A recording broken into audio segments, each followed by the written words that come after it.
Hey, what's good, everybody? So, what is branding exactly? Well, we've covered it in a few episodes, but today we're going to get into not only so much just what is branding, but also how do you protect your brand. And the best part about it, we're going to utilize one of the best tools for you to do so, and that is using Canva. You can learn and grow using Canva just as you learn and grow and build out your brand using Canva to protect your brand and your brand assets. So now we're going to talk about a little bit about the background of branding, how to leverage it, how to utilize it, how to develop them, but also how to develop some key components and assets using one of the best design tools that's available right now, and perfect opportunity for you to get started with it because they've just released a bunch of new tools and features. So we're going to get into a few of those, but of course, the cornerstones, the mainstays, the ones that you need are the essential tools to build and develop your brand and protect your brand. In another episode of The Ambition Show, let's get it.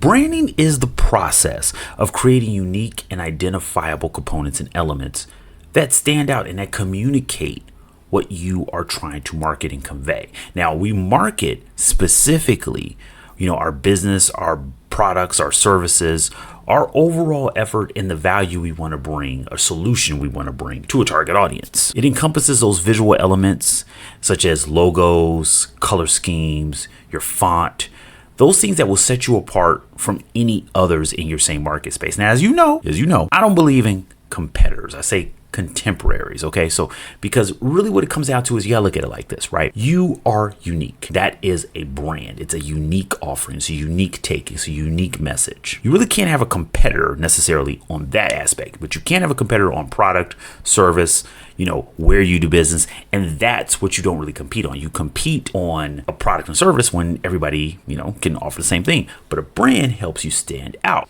It's more than a logo. It's a heck of a lot more than some color schemes and fonts. Let's just keep it a beam, right? It's a combination of everything, but most importantly, it's the value in the solution that you're bringing to that audience in that market. Now, we can get into a lot more of those elements, but frankly, we know that's a whole nother episode. Let's focus on those key elements right now with what we can build out in Canva. Although we can build out some of those other ones. Let me just call that out right now. Let's focus on the key visual elements and the key visual communication components and elements that you can use and that you can leverage from Canva tools and get out there in the marketplace. We're going to get into, of course, overall brand identity, brand positioning, right? And what that really entails and how you can utilize those tools, brand messaging, brand experience, and finally, brand loyalty. So the key elements of branding that we will go over, and we'll really break down of how they fit into utilizing these Canva tools to protect your brand, but also how these Canva tools help you create these aspects. So why is branding important, you may ask? As stated, it not only separates you from those competitors, but it creates recognition and trust in the overall marketplace, right? The brand is not, like I said, just a logo, a slogan, some font, stuff like that. The brand is everything that you do. The way I put it in a post some time ago, everything that you do is your brand, and everything that you don't do is your brand. If you look at it from that viewpoint, it puts everything in perspective. The things that you do every single day are a part of your brand. So if you're late to work every single day, that is sadly part of your brand. If you drive extremely fast, you're a speedster and you're kind of reckless, watch out, you might get a ticket. Yes, you might get a ticket. Just putting it out there. And these tickets ain't cheap nowadays for y'all. If y'all have noticed, they ain't cheap. Then that is a part of your brand. And just like anything else that you may do, it's going to follow you in everything that you do. It's going to follow your record. People know you for this. People even have an inclination about you based on what they've heard and perceived a brand. Recognition, trust in the marketplace. See how it fits into not only the business, but also fits into who you are. The best thing about being an entrepreneur and a small business owner is that we have the best opportunity to live our brands. Half of the people that we're running the biggest corporations on earth, you don't know who these people are. You don't know what they look like. You don't know what they do. And even with social media and everything, half of the CEOs that you see in Fortune 500 companies, you may know the name, but you probably don't know what they look like. As an entrepreneur and small business owner, you are your business to an extent. You epitomize your brand. You epitomize that business. The best thing about it is that based on what you do, what you say, how you act, It can support whether you get premium pricing or discount pricing. I'm not even knocking discount pricing. I'm just saying that could be a part of your overall brand and the way you position yourself. It also helps your business expand into new markets because, once again, if your brand is more so open in marketplaces, right, where you're taking in, you're open to being bilingual or you're open into being very diverse, that's a part of your brand. It lives a part of you. And if that's a part of you, then it's going to feed into your business. So here's some key elements of branding with some examples, and then we'll get into how Canva can support those, right, and protect those. So one of those key elements being brand identity. For instance, let's say you have a high-end sushi restaurant or, high-end restaurant establishment that uses a minimalist logo. That's going to be an expectation that people have in everything that they see. You can't come at this really broad, vibrant one side and then have a minimalist on the other side. It just doesn't work. It doesn't gel. It doesn't vibe. It's that visual identity that's making everything cohesive. And maybe for a real estate company, you use more clean, sleek, laid back, chill kind of a logo scheme. The reason why that's important to get that established from a visual perspective is because, as we all know, seeing is believing. But overall, people, they focus more on what they see than what they hear, right? So you want to start off with the visuals. And then the next stage would be the text, the font, the typography, those types of things, which goes into brand positioning. So let's say you start off with a casual restaurant, maybe a casual burger joint. Very different from the high-end sushi place, right? You've positioned yourself in a completely different manner. You've positioned yourself in a completely different mindset of that client, of that customer. They're thinking, hey, I want fast food, so let me go here for the casual, real quick burger. While as maybe I'll go for dinner, maybe take clients out, maybe go on a date, have an anniversary at the high-end sushi place. Kind of has to fit, right? And that's the mindset you want to put yourself in, not necessarily from your standpoint, but the standpoint of the consumer, the customer, and the audience. While another example would be the real estate agent that maybe focuses on luxury rentals or luxury homes for sale as opposed to commercial. That is a big distinction, not just in product and service, but also in the way they position themselves. Give you a great example. An associate of mine that I met through networking parties and events, he had a really good take on how real estate works. He said, you notice how with commercial real estate, and I never looked at it like this, but of course, he was a real estate agent. He was a real estate broker. He's an investor. So he saw this all the time. He said, you notice how with real estate, especially when it comes to commercial real estate, you rarely see photos of the real estate agent. You rarely see people selling. You'll see their names, their titles, maybe even awards and accolades. Of course, their phone number and email address, but you won't see a photo. While on the other hand, when it comes to residential real estate, you often see the person's face, especially if it's for home ownership, especially if they're selling homes. And you kind of know what that goes to. You have to think about it from this perspective. If I'm buying a home from you, or if I'm connecting with you to find a home, I kind of want to know who you are, right? It's a little bit more of a relaxed, personal relationship. Now, don't get me wrong, commercial real estate, it's a lot of money being thrown around, and you dang on sure wouldn't know who you're talking to, right? You want to make sure they're reputable. You want to make sure they have good, references, a good background, and of course a success record. But it's not the same in the personal level because we're focusing on the business. We're focusing on commercial. We're focusing on getting something done that's going to generate more money, an investment towards a corporation, not necessarily where my family's going to live, right? It's a little different. And I thought that was a really great take. And that goes back to branding, not only from an identity standpoint and a positioning standpoint, but overall your messaging as well, which goes into brand messaging. Maybe your messaging is emphasizing being fresh, a sustainability focus, whether you are a burger joint, sushi, maybe you're food delivery service, but you're focusing on, hey, everything's fresh, top quality, comes in every day, prepared every day, nothing's overnight, no leftovers. We don't do no leftovers over here. No meatloaf. And from that real estate perspective, maybe you focus on first time homeowners. That means you have to be a little bit more reassuring to them, right? You're going to have to hold their hand through the process a little bit more, as opposed to something if you're working with seasoned investors, where it's pretty much, hey, just give me the numbers, give me the comps, and let's get it cracking. I need to make this money. And you know what? This is not going to make any money, so I'm out the door. You wouldn't really get to the point because they've been down that road before. Your messaging is going to be critical, and that all goes into how you position yourself and the identity that you've established from the beginning. Experience. Now, the brand experience, and we're seeing this way more than ever. couple of articles we wrote, and we did an entire episode on the trends that are developing and have established basically over the past 2 years, but are really prominent right now. We're seeing a lot with experience marketing and, of course, putting people in the trenches with their brand, with the product, with the service, not just showing it on a bunch of advertisements, giving them the overall experience with the brand. And we've seen that from everything from streaming shows to movies to, of course, you got to have it with consumer products. The same thing goes here with the brand experience with your brand, whether you're in real estate or you have a restaurant. What type of environment, what type of experience are you creating for that customer, for that audience? And you can do this, the starting point, with your logo, with your typography, with your font. It gives them an idea what's to come. It gives them an idea of, well, how should I feel about the brand? And remember, this is emotional. Branding is all about the emotion. It's not logical. People don't shop out of logic. Believe me, if they did, the shoe business wouldn't be what it is today. Good Lord. Finally, brand loyalty. Now, I can speak very closely to this about coffee. See, if you find the place that makes the cup that you like, you go there often. But most importantly, if they have the environment, they have the vibe, whether it's the music that they're playing, the type of cups that they use, whether they get the product fair trade vendors and farmers, all those play critical roles. When it comes to electronics and certain technology, I am a loyalist. If I like the brand, I'm sticking with it. And there's a lot of people who are the same way. Brand loyalty is one of the critical factors that you do not want to lose out on. And the best part about it, it's so easy for you to establish this as an entrepreneur, as a small business owner, and compared to being a major conglomerate, because the business has an actual face to it. You are the face to it, and has an opportunity to connect with that audience. Another example of brand loyalty could be taken even into real estate, right? You create a rapport, you create a relationship, whether it's for commercial real estate or it's residential, it doesn't really matter.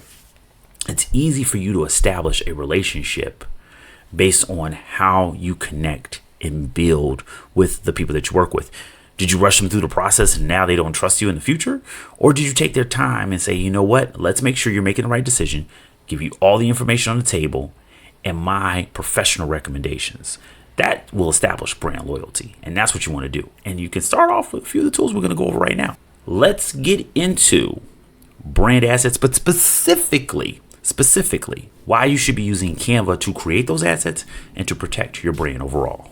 So with some of the brand tools that are here in Canva, one thing we have to call out right away is that there's going to be a lot more available to you from a premium account. And the majority of the tools we're going to go over today are going to be primarily from a premium account. I've said it a couple times, and it definitely needs to be said again. When you go to a premium account with Canva, I must admit, as opposed to other platforms, it's quite possible you're getting the most bang for your buck than any other platform that I've seen just from a premium account. In other words, that sometimes the free accounts with other platforms, you get good stuff, and the premium, it's great too, but you're kind of like, I don't really see the big difference, and I don't see the necessity to do it. While with Canva, you can do a lot with the free accounts. I must call out all the time. You can always do a lot of stuff with these free accounts, but with the premium account, it takes you to a whole nother level, and it's actually a lot more affordable than a lot of other platforms based on what you can do.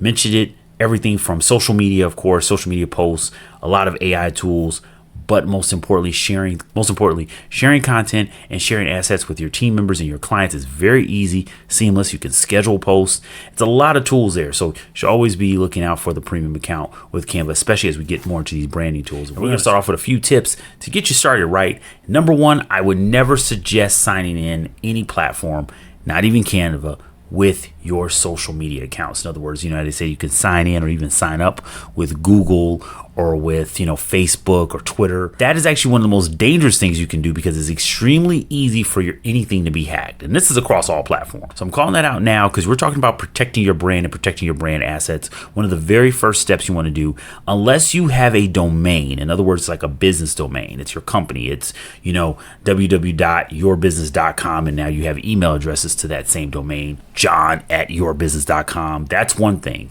But if you're working from a typical Gmail account, you're working from a typical Facebook, Twitter, one of those accounts, even LinkedIn, I would not ever suggest signing in with that one signing in with that account, because if that account's hacked, it's easy to get into anything else that's connected. And these are your brand assets. These are important tools to your business. So that's one of the first things to call out right now. Never sign in and sign up with those, credentials, just to keep them separate. It keeps them clean. It keeps it easy, to where it's harder for someone to hack into it, and it's easier for you to protect your information, your brand. So first thing we want to do is, remember, we have all these templates to play with. We can adjust a template that's already been made and add it to our assets and add it to our brand kits.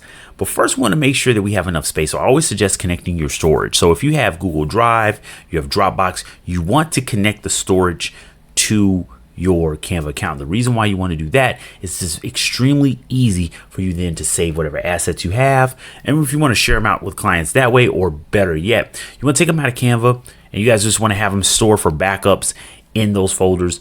And also another big and very important aspect, you want to ensure that the photos or videos that you use maybe in your stock library, you can bring over. And that's one of the cool parts about it too, when you start connecting your storage. So to connect your storages, what you want to do is you want to head over to apps. And in apps, you'll see all of these different opportunities for you to connect with, whether it's your email, whether it's your email marketing. It's easy for you to create in Canva and then push out to wherever you need to, publish wherever you need to. And that's one of the reasons why the tools are so helpful, especially if you are a brand manager, you're a brand designer, you're a web designer. But right here, as you see, we have Dropbox. We can click on Dropbox and we can use it in the existing design, or we can connect to a new design. That is very helpful because maybe there's some assets in that Dropbox that you didn't need for every single design in your branding tools and your branding packets and your branding kits. Maybe you just need it for, one-off design. Maybe if it's in a client is giving you access to their Dropbox, and you just need it for that one particular project. Remember, there's a ton of apps over here. And if you guys want us to see us go over like different apps, let me know. I would definitely do that on our YouTube channel as well, because there's a lot of apps in here that often get overlooked, often get missed, and they can make your life so much easier, whether you are managing your own brand, you're working on other brands, you are a graphic designer or a web developer, web designer that is working with a lot of different clients. There's a lot of apps to make that process a lot easier and way smoother. And let me tell you, there's a ton of them and they keep coming out. Canva just did this huge release and there's a lot more to come. I know that, but let's focus on the branding tools right now and some apps that can help us with that. So once you connect either your Dropbox, your Drive, OneDrive, whichever one you use, then you want to get into building out those templates in the actual brand folders. Now, what are brand kits? Brand kits are literally a one-stop shop for your entire brand on Canva. And that's one of the best tools to not only protect your brand, but also to help you really build out a good relationship with clients. See, this is something you can potentially upsell, but this is also just something where you can keep a really solid knowledge of what that client needs and what that client prefers when it comes to their business and their brand, even more so than them. The cool part about a brand kit is that it has everything from the color schemes, the fonts, all that stuff that you need to know exactly a brand from top to bottom. You can even put in things like such as your messaging, subtitle, header, subheaders, everything that you would put in a document. And of course, we all know they got Canva websites right now. And that's the cool part about having a brand kit already set up, is you can pull it over into any design. As I mentioned, you can take a template, change things around, and identify the things that you want to put, from your brand. You can do the same thing from whether it's a social media post, it's an email, or it's a website. And it's all right here for you. So I can upload and add photos. I can put in my brand voice, the type of text, the messaging I want, the graphics, the icons, the logos, everything, even down to the quote, which is really cool because let's say you have a snappy quote or a catchphrase or a tagline, and you want to ensure that whomever you're working with can always get to those very specific and important elements that help you stand out amongst all your contemporaries. They have it right here because once you add them to your team or you bring in a new team member, they have it right here in the brand kit. And the brand kit, you can change it up as much as you like and come here anytime. You can notice when you start changing the color schemes around, you can add different color schemes and different color grades and color codes. It's a really easy tool to use, but it saves you a lot of hours and times. You can have multiple logos, multiple assets in here. We use these all the time for clients, and I'll tell you right now, It will save you so much time, whether you're managing your own brand, of course, or working with another, doesn't matter. You will save so much time by being able to go here and leverage this for yourself. Now, as we all know in Canva, there's a ton of templates to work with, no matter if they're for business, social media, education, their thumbnails, their posters. They're all over the place, and we have hundreds, thousands of them to pick from, to edit, and to work with.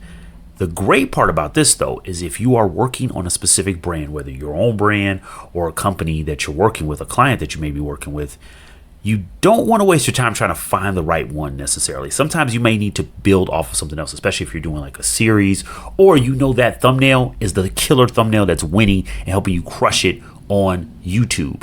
You don't want to reinvent the wheel. You don't want to break the cycle. You want to keep that growth going. So what you want to do is you want to have a brand template for that thumbnail. And that's what we're going to go to right now. If we go over to the home, we see we have a brand template and we have a non-brand template, right? So if we click on the brand template, you have the option to use that brand template, right?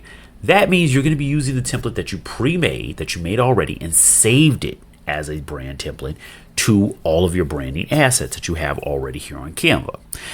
Don't have to change anything around. It has the basics. All you got to do is put in the specific information for that episode or for that installment of what you're doing, right? So if we were to say, let's just use the brand template, right? And we maybe make a few changes. Let's say, well, you know, we don't want it to be episode title. We want it to be episode impact, right? Yeah, that sounds really funny. That doesn't make me sound corny. But yeah, anywho, and want to take it down. We want to be a little bit more minimal, right? We want it to not necessarily take up the whole screen. We want the image to take up the majority of the screen. But let's change this. So we can make it and publish it as the brand template. We could change the name right now. Let's just change the name to new thumbnail. And then publish it as the brand template. We could save it to our projects or save it to a specific folder that we want. So it could be a client, it could be, you know, for our own templates, it could be for anybody. This is the cool part about working within the brand tools of Canva, because now what we're going to do is we're going to say, okay, going forward, this is our template. We know this is the size that we want. We know this is the font that we want. We know these are the logos, the placements that we like it in. We just want to put the image back here. This goes down to every single element, right? We can even change the color grade. We want to change the positioning. It's all set, ready for us to go. So all we have to do is change the image, whatever the image we want, change the, you know, whatever the text and name of the episode is.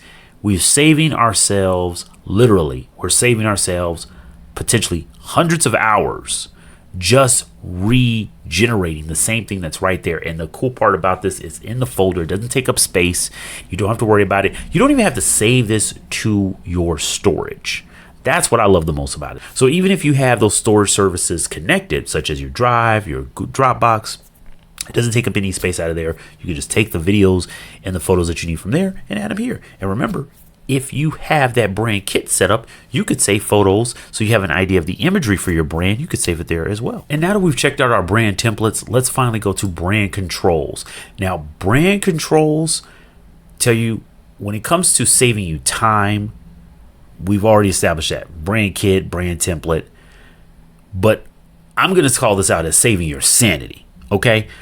Literally restrictions that can be applied to all designs. One thing that you're going to find if you're working with a sponsor, you're working with an advertiser, you're working with, you know, even people who do some co-branding with you, there are certain things they may not want their brand to be associated with. And it doesn't mean necessarily from, you know, something nefarious or anything like that. It could be like, hey, we just don't use that color or the font, the typography. Because once again, these are very specific, unique forms of communication. Same thing goes here. You have an opportunity to protect what's going on in those folders and what's going on in the design. As it says, restrictions can be set here to apply to all designs or specific folders. So if you have a folder, let's say you have holiday specific designs. Well, in that folder, you won't find a bunch of stuff for an opposite holiday or for a different holiday. Maybe it's seasonal. Maybe it's for a specific promotion. Or, and this is the one that I've used it the most, what if it's your old brand assets? And you basically say, you know what, I want to keep an archive, an old folder for the stuff I had before, But now I have a new brand, I have a new logo, I have a new color scheme, whatever it may be. That's what we did here at the Ambition Show. We changed the entire logo. We changed quite a few of the fonts and things like that. So we have an old folder for the old assets and we have a new folder for the new assets. So you can restrict your team from using certain brand colors. This is what we did specifically with the fonts. You can do the same thing. You can restrict the team from using certain fonts. You get right in there and say, hey, you know what? You guys can't touch these fonts because these are for the old logos. These are for the old structure, nothing new. Same thing for tools and assets. So it allows members to get designs approved before publishing. This is a big one. So let's say you are the digital marketing manager. You're the marketing manager of your team or your company, or you're just the owner of the company, right? And you're working with a freelancer or a contract team, or you're working with a brand manager. You can restrict it to where they cannot publish anything either to social, or they can't publish anything and just download it, for the fun of it, just to have it, and then potentially it goes out online. It's like, wait, we didn't approve those designs just yet. Brand controls are essential to protecting your brand, and you have the system here literally designed and set up for you to do so. I'll tell you right now, if you click on learn more, before you take the deep dive and touching everything, go into brand controls for your designs and your folders and see what works for you and your team. Because maybe you have a team of, just a dynamic duo. So you guys have a better communication and you do like, we don't need the automations to protect us. But if you have a larger group and maybe that group is international, it's remote, you don't get in contact with them all the time, it can be really challenging if you have team members who are in other countries, totally different time zones. They're working while you're trying to knock out and get some sleep. You need some sleep. Look at me. I know I need my sleep. Look at these bags. So that's all the coffee. Coffee keeps me awake. It keeps me alive. Leave me alone. I know I have a problem. Let me be. Anywho, the point is that you want to be sure that you're using the tools to your advantage, and that'll make things a little more cumbersome for yourself. So check out the learn more when it comes to using the brand controls before you get started, and work with your team and communicate with your team just to say what is going to work for us best. If we have a larger group, we may need these things because it could be a lot of hands, different levers. While as if we're just like a tag team, or we just have a small but mighty group, maybe we communicate a little bit better and make sure that we have assignments directly to say who does what and when things are changing, specifically fonts, color schemes, and who owns those changes. But do not sleep on these brand controls, especially when you get that premium account. As mentioned, these are some of the fantastic branding tools to not only protect your brand if you already have one, or build your brand, optimize your brand, even just re-engineer, redesign the brand that you have.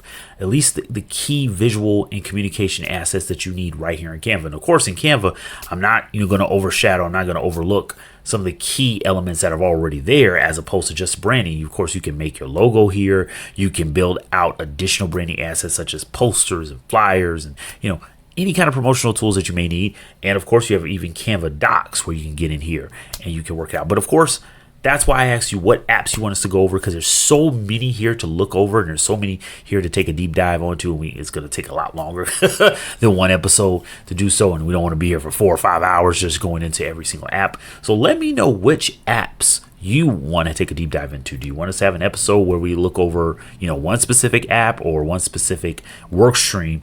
That would be really fruitful, not only for you guys who are just getting into Canva, and frankly, there's a lot of new tools that are coming out, so it's almost like everything's fresh to a lot of us who have been using it for some years. But also for those of you guys, even if you have more extensive experience with branding, if you're leveraging Canva, for different clients, one client may use it, one client may not. So that way, if you have an idea, hey, let me make myself more valuable. Once again, that's part of your brand. Let me make myself and put myself in a position where I'm more valuable. I can make recommendations based on apps that they didn't know about, apps that I know about, and we can share it with them. So drop a comment. Let me know what apps you would like us to go over. We can have one episode, short episode, but we focus specifically on that app, how you can use it, how it's leveraged, how it works. Take it into kind of a tutorial and Q&A thing. I would love to do that. Happy to do. I've done it for quite a few clients over the past year or so, because Canva's been releasing a few new things, and I'd be happy to do that for you guys as well. Of course, because the whole idea of this community is to assist you guys with growing and building your small businesses and your entrepreneurial ventures, and that's what we're here for. Now, with that, let me make a few recommendations when it comes to using Canva, specifically when it comes to these brand assets and brand tools. As mentioned, that the majority of the tools that we went over are primarily only for premium accounts. Here is a game plan that I use, and I know a lot of others have used something very similar. I would say get your feet wet.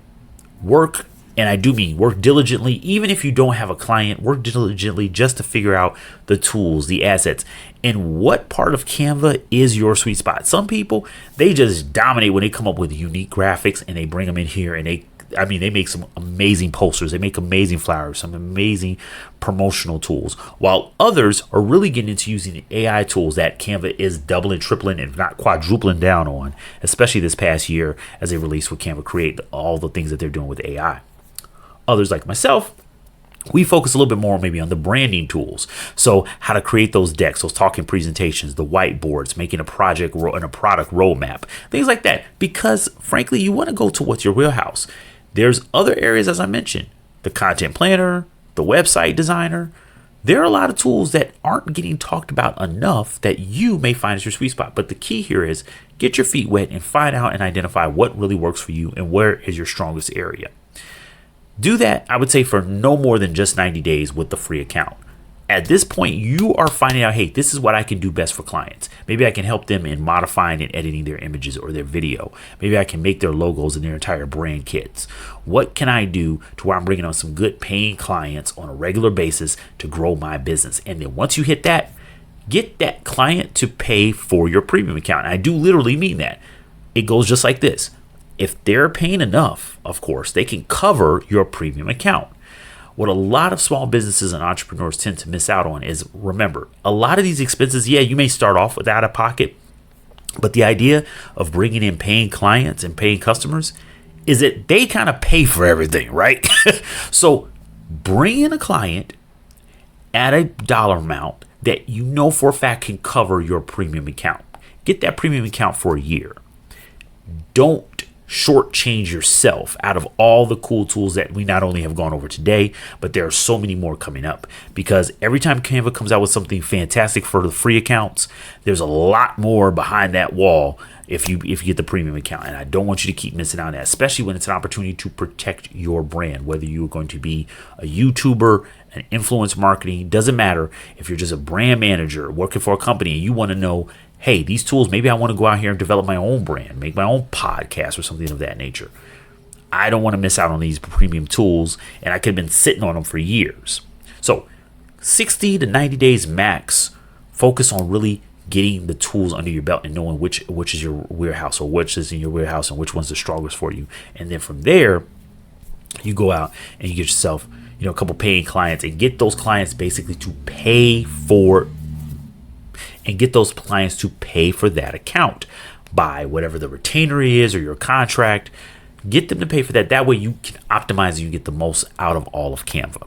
And once you have that paying account up and running, get yourself team members. Don't try to go at everything alone, solo dolo. It doesn't work that way. Let me tell you right now, as much as I may be shy, I'm an introvert, all that stuff, and I'm not, that's who I is.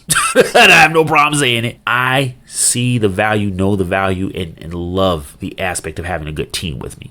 Okay, I get nothing done without the team, because the team has a common goal, and it's really awesome when you guys share a common goal, even if you're coming from completely different walks of life. Build out that group, get that premium account, so that way you can bring in some team members, and you guys can really get the most out of leveraging Canva. Team members from all over the world, team members from your backyard, team members that are in your family, doesn't matter. Just build out that team so you can get the most out of this platform, and you get the most out of enjoying being an entrepreneur and a small business owner. With that, it's been a few episodes and I haven't missed any, but I got to make sure we get back on track with what to read. And I have a great book for you this time that I recommended kind of in passing. I mentioned the book with a few other books because it was a number of titles to check out for that episode. But in this one, we're going to focus completely on How to Steal Like an Artist by Austin Kleon. Fantastic book. I found Austin Kleon by just scrolling through Goodreads and checking out what books were available, and wanted to see something specifically devoted towards artists and devoted towards designers. The thing that stuck out the most about this book, before I even read the whole title, right? I'm just reading the excerpts and just getting an idea of summary, was a balance of digital and practical. Digital and getting your hands dirty, using a pen and a paper, getting to a paintbrush, being a sculptor, whatever it is, getting outside. That really stood out to me because everything I heard about this guy, I'm like, well, he's an author and he does a lot of stuff at his computer, but it's interesting to see that he's focusing on a balance. here is where this book will be very beneficial to you, especially when we're talking about branding and a brand kit. Your process is going to be different, right? I mentioned this before, had a whole episode where, you guys followed me on my process where I actually bought the sketchbook and sketchpad, because when it comes to creating any type of digital product or logo, I have to draw it first. That's just the way it works. Even when I write, I still write a lot with a pen and paper, specifically a pencil. I prefer mechanical pencils. It's just the way I work. Thank you. You have to really define your process, because when you enjoy your process, when you define your process, you know what works for you, you know your strong points, and you just go to town with it. It's the cool part about it is when you hear the term like vibing out or zoning out. That's your process. Austin creates a really great environment within this book about not only how you can create your own process from scratch, but what you can learn and you can take from the greats, if you will, and not to be afraid of that, because that's the reason why the title is Still Like an Artist. See, we have this weird concept where we got to come up with something from scratch every single time. We have to reinvent water or the wheel, right? Look at it this way, and I've brought this up in a past episode where we talked about social media. Social media is not new, right? It's just a new way of doing it. We always have had social clubs and social groups, and we still do offline. We just have found ways to connect them online. And that's what social media has become. Same thing is email marketing and newsletters. Well, now we have email newsletters as opposed to physical newsletters, and people still do send out physical newsletters. The point is that nothing's truly original, right? It has pieces, it has aspects of maybe a bunch of ideas put into one, or one idea where it's like, hey, I like the way they did it, I'm going to change it up. And then you make it your own. Same thing goes with your process. The same thing is going to go with your brand. If you're doing brand development and you're trying to create something from scratch, the easiest way to do this is to find out what heck somebody else is doing and they're not doing it well, or better yet, who they're doing it for and the people aren't pleased with it. Because then you find an opportunity to be a solution to an audience, and you can build on that.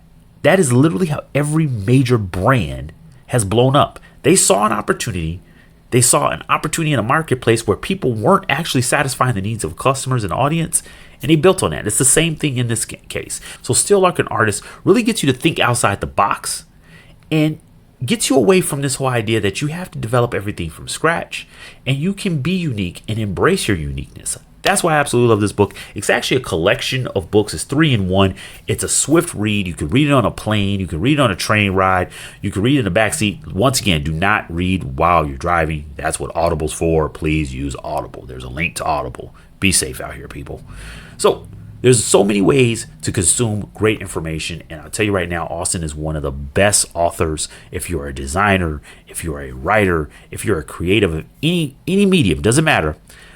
Austin's words of wisdom and his experiences, which is what we focus on here, right? Our experience with tools and our experiences with different situations, that will help you really build on what you want to get off the ground or redesign. So check it out. There's a link in the description of this episode.